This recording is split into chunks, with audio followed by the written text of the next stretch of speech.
ಕನ್ನಡಕ್ಕೆ ಜೈನಕವಿ ಸಾಹಿತ್ಯ ಕೊಡುಗೆ ಅಪಾರ. ಚನ್ನರಾಯಪಟ್ಟಣ ಶ್ರವಣಬೆಳಗೊಳ ಕನ್ನಡ ಸಾಹಿತ್ಯಕ್ಕೆ ಜೈನ ಧರ್ಮ ಹಾಗೂ ಜೈನ ಸಾಹಿತಿಗಳ ಕೊಡುಗೆ ಅಪಾರ, ಅವಿಸ್ಮರಣೀಯ ಎಂದು ಜಿಲ್ಲಾ ಕನ್ನಡ ಸಾಹಿತ್ಯ ಪರಿಷತ್ ಮಾಜಿ ಅಧ್ಯಕ್ಷ ಎಚ್.ಬಿ. ಮದನಗೌಡ ಹೇಳಿದರು. ಈ ವೇಳೆ ಪ್ರಾಂಶುಪಾಲರಾದ ಡಿ. ಸುನೀಲ್ ಕುಮಾರ್, ಚನ್ನರಾಯಪಟ್ಟಣ ಸ್ವಯಂ ಪ್ರೇರಿತ ರಕ್ತದಾನ ಕೇಂದ್ರದ ಮುಖ್ಯಸ್ಥ ಭರತ್, ಕಾಲೇಜಿನ ಉಪನ್ಯಾಸಕರು ಹಾಗೂ ಸಿಬ್ಬಂದಿ ಹಾಜರಿದ್ದರು.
ಕ್ಷೇತ್ರದಿಂದ 2006 ಮತ್ತು 2018ರ ಮಹಾಮಸ್ತಕಾಭಿಷೇಕದಲ್ಲಿ, 2 ಮಹಾಮಸ್ತಕಾಭಿಷೇಕದಲ್ಲಿ ಮಾಧ್ಯಮ ಸಂಯೋಜಕನಾಗಿ ಮತ್ತು ಎಲ್ಲ ಕೆಲಸ ಕಾರ್ಯಗಳಲ್ಲಿ ಸ್ವಾಮೀಜರ ಜೊತೆಗೆ ಒಂದು ದುಡಿಯುವಂತಹ, ಒಂದು ಸೇವೆ ಮಾಡುವಂತಹ, ಪರಮ ಪೂಜ್ಯರ ಸೇವೆ ಮಾಡುವಂಥ ಒಂದು ಅವಕಾಶ ನನಗೆ ಸಿಕ್ಕಿತ್ತು. ಅದೊಂದು ನಮ್ಮ ಪಾಲಿನ ಪುಣ್ಯ ಅಂತ ನಾನು ಭಾವಿಸ್ಕೊಂಡಿದ್ದೇನೆ. ಕನ್ನಡ ಶಿಕ್ಷಣ ಸಂಸ್ಥೆ ಹೇಗೆ ಇರಬೇಕು ಅನ್ನೋದಕ್ಕೆ ಅದು ಶ್ರವಣಬೆಳಗೊಳ ಬಾಹುಬಲಿ ಕಾಲೇಜು ಅಂತ ನಾನು ಭಾವಿಸ್ಕೊಳ್ತೀನಿ. ಯಾಕಂದರೆ ಇಷ್ಟೊಂದು ಪ್ರಶಾಂತವಾದ ವಾತಾವರಣ, ಇಷ್ಟೊಂದು ಶಾಂತಿ, ಇಷ್ಟೊಂದು ನೆಮ್ಮದಿ ನಿಮಗೆ ಇಲ್ಲಿಯವರೆಗೆ ಬಾಹುಬಲಿ ಕಾಲೇಜಲ್ಲಿದೆ. ಶ್ರವಣಬೆಳಗೊಳದ ಬಾಹುಬಲಿ ಕಾಲೇಜಲ್ಲಿ ಇಲ್ಲಿಯವರೆಗೆ ಸಣ್ಣ ಒಂದೇ ಒಂದು ವಿವಾದವನ್ನು ನೋಡಲಿಕ್ಕೆ ಸಾಧ್ಯವಾಗಿಲ್ಲ. ಬಾಹುಬಲಿ ಸ್ವಾಮಿ ಆಶೀರ್ವಾದ ಅದೇ ರೀತಿ ಮುಂದುವರಿಲಿ ಅಂತ ನಾನು ಆಶಿಸ್ತೇನೆ. ಎಲ್ಲ ವಿದ್ಯಾರ್ಥಿಗಳಿಗೆ ಇಂತಹ ಒಂದು ವಾತಾವರಣದಲ್ಲಿ ಶಿಕ್ಷಣ ಸಿಗುವುದು ಭಾಳ ಕಷ್ಟ. ಒಂದು ನಿಮಗೆ ಬೇರೆ ರಾಜ್ಯಗಳಿಗೂ ನಮ್ಮ ರಾಜ್ಯಕ್ಕೂ ಇರುವಂಥ ವ್ಯತ್ಯಾಸ ಏನು ಅಂತ ಹೇಳಿದ್ರೆ, ಈಗ ಆಂಧ್ರ ಪ್ರದೇಶ ಮತ್ತು ತಮಿಳುನಾಡುಗಳಲ್ಲಿ ನಿಮಗೆ ಬೇರೆ ಯಾವ ಜನಾಂಗ ಅಂತ ಗುರುತು ಮಾಡಲಿಕ್ಕೆ ಸಾಧ್ಯ ಆಗಲ್ಲ. ಯಾಕೆ ಅಂತ ಹೇಳಿದ್ರೆ ಅವರೆಲ್ಲರೂ ಕೂಡ ತೆಲುಗಿನಲ್ಲೇ ಮಾತನಾಡ್ತಾರೆ. ಅವ್ರು ಯಾವ ಜನಾಂಗದವರು ಅಂತ ಕೂಡ ಹೇಳಲಿಕ್ಕೆ ಸಾಧ್ಯ ಆಗಲ್ಲ. ನೀವು ತಮಿಳುನಾಡಿಗೆ ಹೋದರೆ ಎಲ್ಲರೂ ತಮಿಳಿನಲ್ಲೇ ಮಾತಾಡ್ತಾರೆ. ನಾವು ಕನ್ನಡಿಗರು ಹೇಗೆ ಅಂತ ಹೇಳಿದ್ರೆ ನಾವು ಭಾಳ ಉದಾರಿಗಳು. ಯಾರಾದರೂ ನಾವು ಬೇರೆ ರಾಜ್ಯದವರು ಬಂದರೆ ಅವ್ರ ಭಾಷೆಯಲ್ಲೇ ಮಾತನಾಡ್ತೀವಿ. ಅವ್ರ ಭಾಷೆಯಲ್ಲೇ ಮಾತಾಡಿ ಅವ್ರಿಗೆ ಏನು ಬೇಕು ಎಲ್ಲವನ್ನ ಮಾಹಿತಿಯನ್ನು ಕೊಡ್ತೇವೆ. ಆದರೆ ನೀವು ತಮಿಳುನಾಡಿಗೆ ಹೋದರೆ, ಆಂಧ್ರಕ್ಕೆ ಹೋದರೆ ನೀವು ಅವರ ಭಾಷೆಯಲ್ಲಿ ಅವರು ಮಾತನಾಡ್ತಾರೆ, ಅವರ ಭಾಷೆಯಲ್ಲಿ ಅವರು ಹೇಳ್ತಾರೆ. ನಮ್ಮಲ್ಲಿ ಹಾಗಾಗಿ ಕನ್ನಡದ ಬಳಕೆ ಕಡಿಮೆ ಆಗಿಲ್ಲ. ಯಾವ ಭಾಗದಲ್ಲಿ ಈ ಮಂಡ್ಯ, ಹಾಸನ, ಇತರ ಭಾಗಗಳ ಚಿಕ್ಕಮಗಳೂರು ನಮ್ಮ ವ್ಯಾಪ್ತಿ ಏನಿದೆ, ಈ ಭಾಗದಲ್ಲಿ ಕನ್ನಡದ ಬಳಕೆ ಕಡಿಮೆ ಆಗಿಲ್ಲ. ಕನ್ನಡದ ಬಳಕೆನೂ ಕಡಿಮೆ ಆಗಿಲ್ಲ. ನಾವು ಕನ್ನಡವನ್ನು ಉಳಿಸಿ ಬೆಳೆಸಿ ಅಂತ ಹೇಳಿ ನಾವೆಲ್ಲೂ ಹೇಳಬೇಕಾಗಿಲ್ಲ.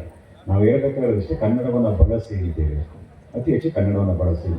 ನಮ್ಮಲ್ಲಿ ಈಗ ಒಂದು ಶಿಕ್ಷಣ ಸಂಸ್ಥೆ, ಒಂದು ಕಾಲೇಜಿನಲ್ಲಿ ಏನ್ಕೊಳ್ಳಿ, ಒಂದು ಯಾವುದಾದ್ರು ರೂಮ್ಮೇಟ್ ಇರ್ತಾರೆ. ಯಾವ ಬೇರೆ ರಾಜ್ಯದವರು ರೂಮ್ಮೇಟ್ ಬಂದರೆ ನಮ್ಮ ಪೋಷಕರು ಫಸ್ಟ್ ಹೇಳೋದಿರೋದ್ರಿಂದ ಅವರು ದೆಹಲಿಯವರ ನಿಮ್ಮ ರೂಮ್ಮೇಟು, ಹಾಗಾದರೆ ಹಿಂದಿ ಬೇಗ ಕಲಿಸ್ಬಿಡೋದಿಲ್ಲ ಅಂತೇಳಿ ಕನ್ನಡ ಕಲಿಸೋ ಅಂತ ಹೇಳೋದಿಲ್ಲ. ನಾವು ಹೇಳೋದೇನೆಂದರೆ ಕನ್ನಡ ಅವರಿಗೆ ಕಲಿಸುವಂಥ ಪ್ರಯತ್ನ ಮಾಡಬೇಕು. ಚಂದ್ರಗಿರಿ ಬೆಟ್ಟ ಒಂದು ದೊಡ್ಡ ಕೊಡುಗೆ ಇದೆ. ಅತಿ ಹೆಚ್ಚು ಶಾಸನಗಳನ್ನು ಹೊಂದಿರುವಂತಹ ಚಂದ್ರಗಿರಿ ಬೆಟ್ಟ, ರಂಗನ ಹಸ್ತಾಕ್ಷರ ಇರುವಂತಹ ಈ ಬೆಟ್ಟ, ಈ ಶ್ರವಣಬೆಳಗೊಳ ಕ್ಷೇತ್ರ ಪಂಪರನ್ನ ಜನರಾದಿಯಾಗಿ ಕನ್ನಡ ಸಾಹಿತ್ಯಕ್ಕೆ ಹಂಪನವರೆಗೆ ಕೊಟ್ಟಂತಹ ಕೊಡುಗೆ ಬಹಳ ದೊಡ್ಡದು. ಕನ್ನಡ ಸಾರಸ್ವತ ಲೋಕಕ್ಕೆ ಈ ಜಿಲ್ಲೆಯ ಕೊಡುಗೆಯೂ ಕೂಡ ಬಹಳ ದೊಡ್ಡದು. ಎಸ್.ಎಲ್. ಭೈರಪ್ಪರಾದಿಯಾಗಿ ಗುರು ರಾಮಸಿಂಗರ ಅಯ್ಯಂಗಾರವರೆಗೆ ಕನ್ನಡ ನಾಡಿಗೆ ಬಹುದೊಡ್ಡ ಕೊಡುಗೆಯನ್ನು ನಮ್ಮ ಜಿಲ್ಲೆ ಕೊಟ್ಟಿದೆ. ಅದೆಲ್ಲಕ್ಕಿಂತ ಮುಖ್ಯವಾಗಿ ಬಹುದೊಡ್ಡ ಕೊಡುಗೆ ಮತ್ತೊಂದಿದೆ ನಮ್ಮ ಜಿಲ್ಲೆದು, ನಾವು ಸದಾಕಾಲ ಸ್ಮರಿಸುವಂಥದ್ದು. ಕನ್ನಡ ನಾಡಿಗೆ ಮೊದಲ ಅಕ್ಷರವನ್ನು ಕೊಟ್ಟಿದ್ದು ನಮ್ಮ ಜಿಲ್ಲೆ. ಹಾಸನ ಜಿಲ್ಲೆಯ ಬೇಲೂರು ತಾಲೂಕಿನ ಹಲ್ಮಿಡಿ ಗ್ರಾಮ.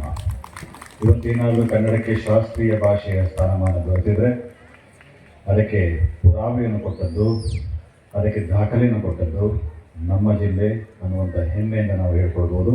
ಅದು ಹಲ್ಮಿಡಿ ಶಾಸನ. ಕನ್ನಡ ಸಾಹಿತ್ಯ ಪರಿಷತ್ತಿನ ಅಧ್ಯಕ್ಷನಾಗಿದ್ದ ಸಂದರ್ಭದಲ್ಲಿ ಹಲ್ಮಿಡಿ ಗ್ರಾಮದಲ್ಲಿ 1935ರಲ್ಲಿ ಪ್ರೊಫೆಸರ್ ಎಂ ಎಸ್ ಕೃಷ್ಣಯ್ಯ ಅವರು ಅದನ್ನು ಸಂಶೋಧನೆ ಮಾಡಿದಂತಹ ಒಂದು ಶಾಸನದ ಕಲ್ಲು. ಹಲ್ಮಿಡಿ ಅನ್ನೋದು ಒಂದು ಪುಟ್ಟ ಗ್ರಾಮ.